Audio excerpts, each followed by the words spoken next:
Hello, in this video we're going to take a look at how to test the claim about two proportions. This time the test statistic is z is equal to p hat sub 1 minus p hat sub 2 minus p sub 1 minus p sub 2. Again, p sub 1 minus p sub 2 is typically 0 in these hypothesis tests.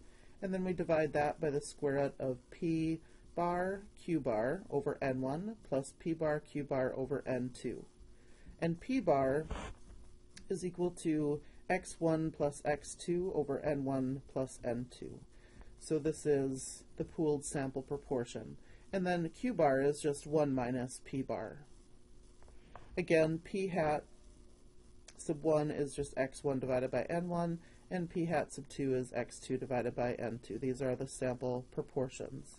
So this test statistic is a little bit big and cumbersome, but just take it one step at a time and you should be fine with that.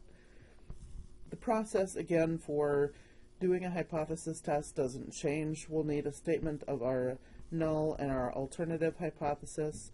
We'll need a graph of the normal distribution showing where the test statistic is and the critical values. Or if you're going to do it the p-value method way, then you'll want a graph that shows your p-value and your alpha level on there. And then we'll need a statement of either reject the null or fail to reject the null, and then our conclusion statement. So those pieces need to be there for any hypothesis test that you do. You can also use your graphing calculator if you're going to do this. I still want you to show me what test statistic you're using and the appropriate numbers plugged into that test statistic. You'll just not need to actually calculate that by plugging the numbers in to the formula on your calculator. You can plug the numbers into your graphing calculator to do them instead. So if you want to use your calculator, then the way that you would do this is you go to Stat, and then Tests, and then it's 2-prop z-test.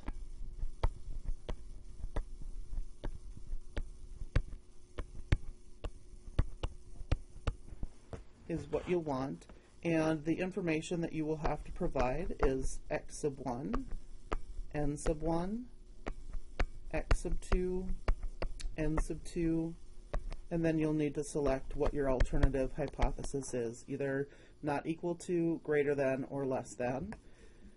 For the confidence interval, which we will also do, you'll want to go to Stat again, and it's under Tests. It's 2-prop z-int is the one that you want to select, and the information that you need to give it for the confidence interval is x sub 1, n sub 1, x sub 2, n sub 2, and then here you need to give it your confidence level. If you're going to be doing your confidence interval by hand, here is your error equation. It's z sub alpha over 2 times the square root of p hat sub 1, q hat sub 1 over n1 plus p sub hat 2, q sub hat 2 over n2.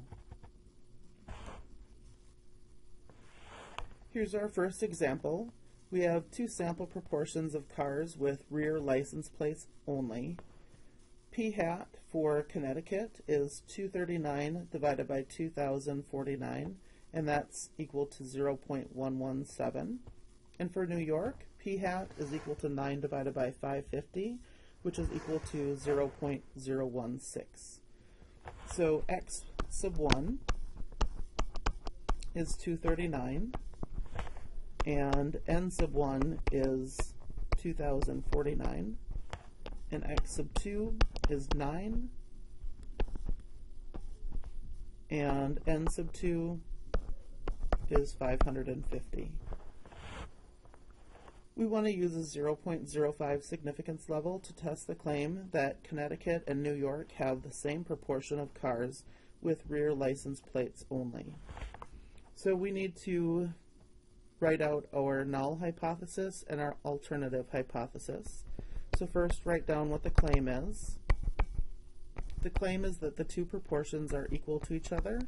P1 is equal to P2, and so then that makes the opposite. P1 is not equal to P2. So the null is always equal, so P1 equals P2, and the alternative is P1 is not equal to P2. And just make a note of our alpha. Our alpha is 0.05. So now we can calculate P bar and Q bar. P bar is x sub 1 plus x sub 2 divided by n sub 1 plus n sub 2. So x sub 1 is 239 plus x sub 2 is 9. And then we divide that by n sub 1, which is 2049, plus n sub 2, which is 550. When you're doing this calculation, make sure that you put the numerator in parentheses and the denominator in parentheses. So you're going to want to have that encased in parentheses and that encased in parentheses with your division symbol in between the two. And when you do that calculation, you should get 0.0954. And then Q bar is 1 minus that, so 1 minus 0.0954, and that gives you 9046.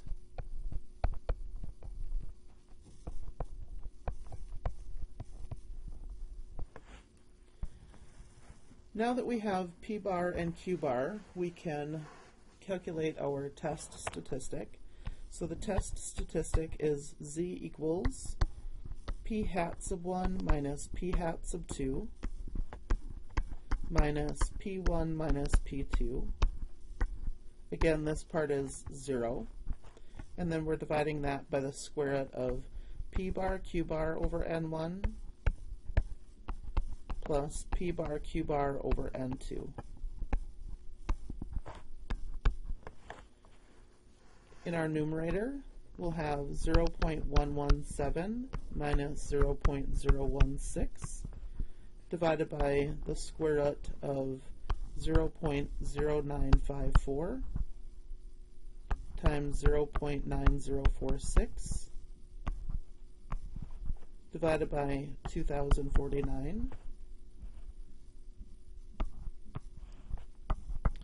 plus 0.0954 times 0.9046 divided by 550.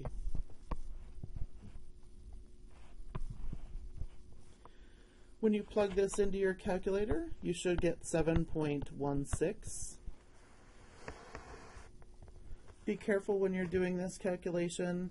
I always calculate the numerator, hit enter, and we're going to need that when we do our confidence interval anyways. And so the numerator gives you 0.101. And then once you hit enter and have this 0.101 in your calculator, then hit your division key, and then you should have a square root symbol on your calculator. So select that. Make sure that you put these two in parentheses, and then plus, and then make sure that this is also in parentheses. And then depending on your calculator, sometimes your calculator, when you press the square root key, will give you a square root symbol and a parenthesis. So you may have to put two parentheses if that's the case. One will close off this parenthesis for this thing, and then the other one is going to close off the parenthesis for the square root. So again, you just need to be careful. You do want to make sure that you don't do your rounding until the end, because MyStatLab is very particular about how many decimal places you have it correct to. When you're calculating P bar and Q bar, make sure you bring those out to 4 decimal places, and typically P hats you're going to want to bring out to 4 decimal places as well. In this example, these were given to us, and so that's why I'm using the 3 decimal place numbers instead. So now we can find our critical value and our p-value.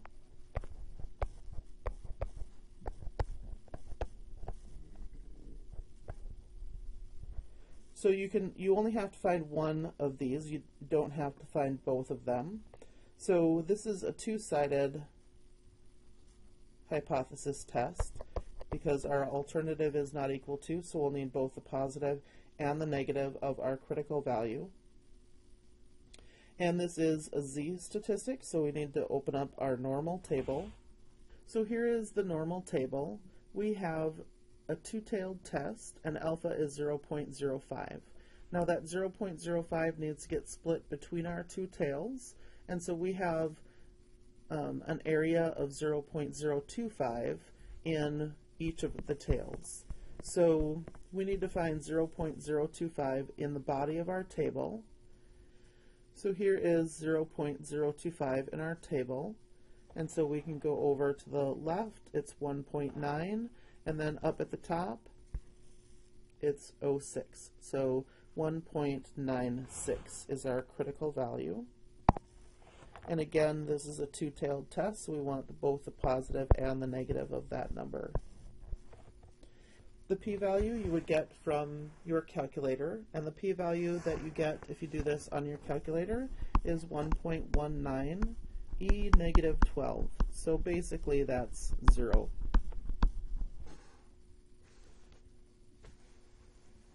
Next, we can put the information onto our graph. Again, you'll either do the critical value way or you'll do the p-value way. If you're going to do the critical value way, then put those on your graph.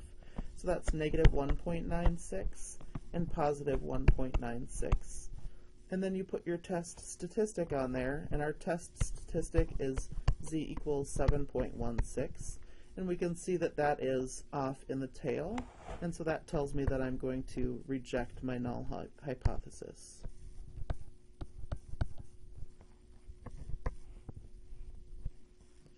If you're going to use the p-value way, make sure that you label these as critical values also. If you're going to do the p-value method, then instead of having critical values, you'll have alpha, and this is really alpha over 2 when you have a two-tailed test, and that would be 0.025. And this alpha over 2 is also 0.025 because that 0.05 gets split between your tails. And then you would put the p-value on there, so instead of having this z equals 7.16, you would have p-value equals 0.000. Now we need to write out our conclusion. So let's just go back up and look at our null hypothesis. Our null hypothesis is that P1 equals P2. This is also the claim, and you always make the statement about the claim. So this tells me that there is sufficient evidence to reject the claim.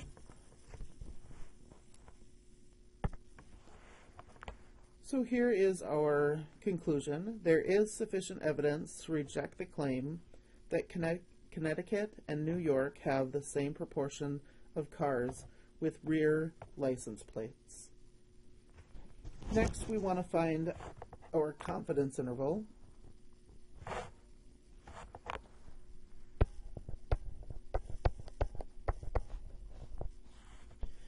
The error equation when we're testing two proportions is z sub alpha over 2 times the square root of p hat sub 1 q hat sub 1 over n1 plus p hat sub 2 q hat sub 2 over n2. We always want to use whatever we used for our critical value for the z sub alpha over 2. This test is always going to be based off of the hypothesis test. Our critical value here was 1.96 times the square root of 0.117 times 0.025 subtract 0.117 from 1, and that's 0.883, and then divided by n1, which was 2049, plus p hat sub 2 is 0.016, subtract that from 1 to get q hat sub 2, and that's 0.984, and then that gets divided by n2, which is 550. This will give us an error of 0.0174. And so now we want to take the difference of p hat sub 1 minus p hat sub 2, so that was the numerator that we calculated up above. That was 0.10. We want to subtract our error, 0.0174. This gives us 0.0836. And then we also need to add the error.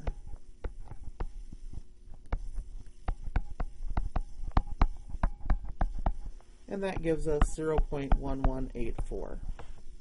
So our confidence interval is 0.0836 up to 0.1184.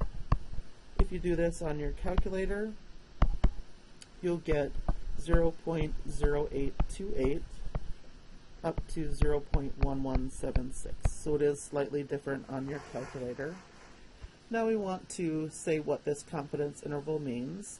And because 0 is not in the confidence interval, and because the confidence interval is completely above 0, it's positive, then we can conclude that proportion of rear-facing license plates is not equal to each other.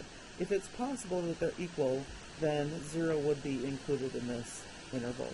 In fact, we can state that the Connecticut has a higher proportion of rear-facing license plates than New York based on this confidence interval. We will take a look at a couple more examples in the next video.